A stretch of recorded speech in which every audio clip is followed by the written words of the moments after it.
Ocean gate की Titan submarine ने अपना सफर कनाडा के सेंट जॉन पोर्ट से शुरू किया।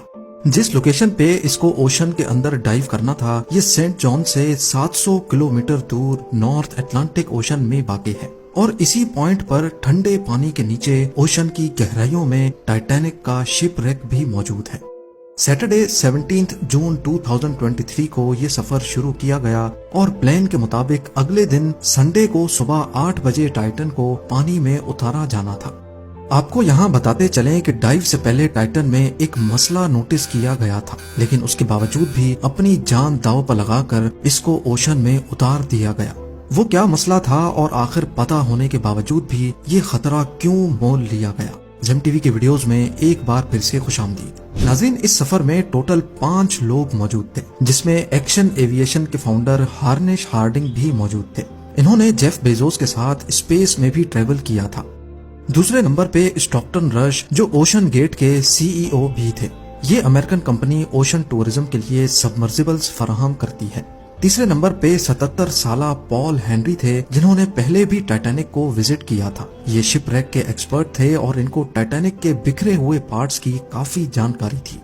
और आखिर में पाकिस्तानी बिजनेस टाइकून शहजादा दाऊद अपने बेटे सुलेमान के साथ इसी सबमरीन का हिस्सा थे। 17 जून को डाइव करने से पहले हार्नेश हार्डिंग ने इंटरनेट पे अपना आखिरी पोस्ट किया था। उनका कहना था कि शदीद सर्द मौसम की वजह से उनकी डाइव डिले हो गई है। कल सुबह को जब थोड़े वक्त के लिए मौसम बेहतर होगा तो हम डाइव कर जाएंगे। ये 5 लोग अपना शौक पूरा करने के लिए मशहूर जमाना टाइटैनिक का मलबा देखने जा रहे थे। 1912 में डूबने के बाद अगले कई सालों तक इसको तलाश करने की कोशिशें जारी रही, लेकिन अटलांटिक ओशन की हार्श कंडीशन के बायस ये काम इतना आसान नहीं था। फिर 1985 में जाकर आखिरकार ओशन फ्लोर पे आरएमएस टाइटैनिक का मलबा मिल ही गया। टाइटैनिक अपने पीछे इतने सवालात छोड़कर गई थी कि अब इनके जवाब तलाश करने का वक्त आ चुका था। दर्जनों एक्सपीडिशंस अरेंज किए गए, जिसमें अलग अलग कंट्रीज के एक्सपर्ट्स और रिसर्चर्स ने टाइटैनिक शिप रेक का रुख किया। Canadian film maker James Cameron ने 1995 में टाइटैनिक के मलबे के दर्जनों दौरे किए और फिर 1997 में टाइटैनिक मूवी रिलीज की गई। रही सही कसर टाइटैनिक मूवी की कामयाबी ने पूरी कर दी। इसने इतनी धूम मचाई कि अब टाइटैनिक के मलबे को खुद जाकर देखना करोड़ों लोगों का ख्वाब बन गया।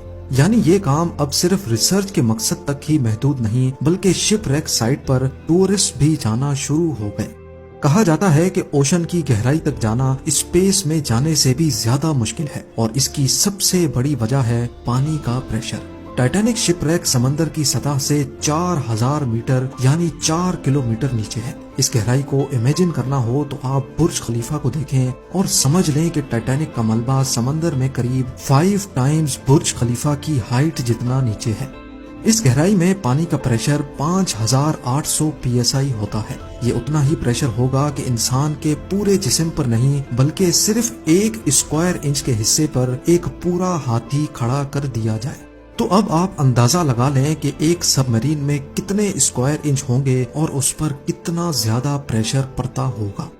खैर, संडे 18 जून 2023 दोपहर को 12 बजे सबमरीन का सफर स्टार्ट हुआ। नॉर्मली टाइटैनिक तक पहुंचने में 2 घंटे लगते हैं, लेकिन 1 घंटे 45 मिनटों के बाद ही मदरशिप पोलर प्रिंस, जो के ऊपर वेट कर रही थी, उनका सबमरीन से राब्ता टूट गया। अगर 2 घंटे टाइटैनिक तक पहुंचने में लगने थे तो सिर्फ 15 मिनट पहले राब्ता टूटने का मतलब है कि सबमरीन टाइटैनिक के काफी करीब पहुंच चुकी होगी। समंदर की इस गहराई में सूरज की रोशनी पहुंचना नामुमकिन है और यहाँ हर वक्त इंतहाई सख्त अंधेरा होता है। इतनी गहराई में वायरलेस सिग्नल का टूटना एक नॉर्मल बात होती है, लिहाजा पहले इस बात को ज्यादा सीरियस नहीं लिया गया। ये पूरा ट्रिप टोटल 7 घंटों का था। 12 बजे से लेकर शाम को 7 बजे इनको वापस लौटना था, लेकिन जब शाम 7 बजे तक भी टाइटन से कोई राब्ता ना हुआ और ना ही वो वापस लौटी, तो अब ऊपर खड़ी मदरशिप में मौजूद क्रू के पसीने छूटना शुरू हो गए। Canadian research vessel polar Prince ने टाइटन की तलाश शुरू कर दी। 9:40 पे उन्होंने यूएस कोस्ट गार्ड से राब्ता करके मदद तलब की।